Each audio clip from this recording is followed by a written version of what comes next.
So, when you're in a conversation with someone, there's more going on than you may be aware of. Or you may have actually been aware of this something else, but you may not have a conception of what it is. And even without being aware of it or having a clear understanding of it, it has an effect on you. Even more than that, it's coming from you. And you are participating in this below-the-radar something. What I'm talking about is what I call the second level of communication, for there are two. The top level is the content, or the words that are spoken. But there's always a second level going on all the time underneath. This second level involves the meaning, that is the emotional meaning behind our words. There are times when both levels run pretty close together in such statements as, I'm really pissed off right now. But usually the second level is more hidden. The second level is more hidden because of social conventions to some degree as we make choices about what to convey based on many factors like the environment or the type of relationship or how safe we're feeling. But much of what is hidden is also hidden from ourselves. This is due to our not knowing very clearly what we're experiencing inside or how to express it effectively. Just think of how often you began a conversation with someone and then things got strange or confusing and both of you got upset or broke it off unresolved. Or how often do you end up in an argument with someone and you're confused about how it got started or what it was really about? What does this mean for friendships or family relationships or intimate relationships? Well, it means we're missing each other and often, as well as being missed and misunderstood.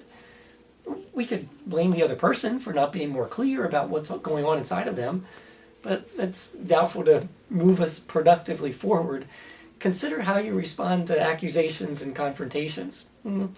Rather, I think what this requires of us is to become learners and to be curious enough to look for and ask for the meaning for the second level. You can do this by asking for clarification, like, so, when you said X, did you mean Z? Or you could do this by inviting the person to go deeper, something like, so could you help me understand what this means for you? Or you could make a guess as a way to invite, something like, you seem pretty upset about what you shared. Are you feeling hurt? So if someone's body language seems inconsistent with their words, you could offer a gentle observation of the difference. For example, I noticed that you're grinning, but you just said something rather sad in nature. Could you tell me what you're feeling? In a committed relationship, you could even establish like a keyword or a phrase to signal this invitation to the second level. Even just something like, hey, okay, what's your second level right now?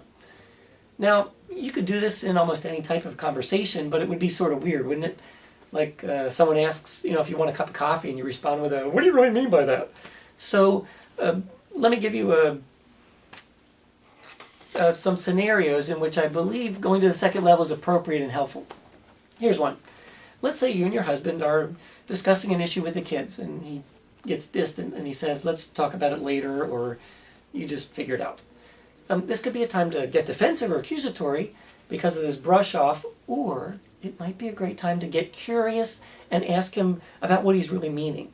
Maybe he's feeling inadequate, maybe he's emotionally connecting to something in his own childhood, or maybe he's just tired. But you won't know, and you won't be able to respond effectively unless you go to the second level. Here's another one.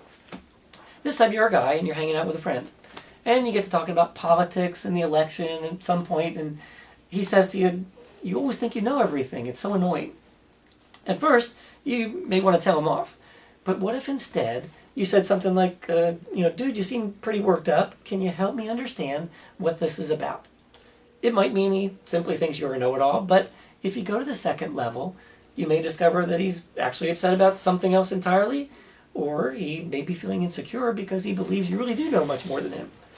The trickier side to this will be to develop your awareness of your own second level from moment to moment.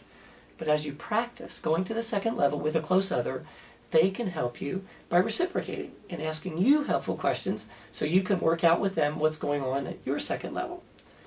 Learning how to invite another to the second level and how to be aware of your own second level will really impact the quality of your relationships and will help you with your own emotional management.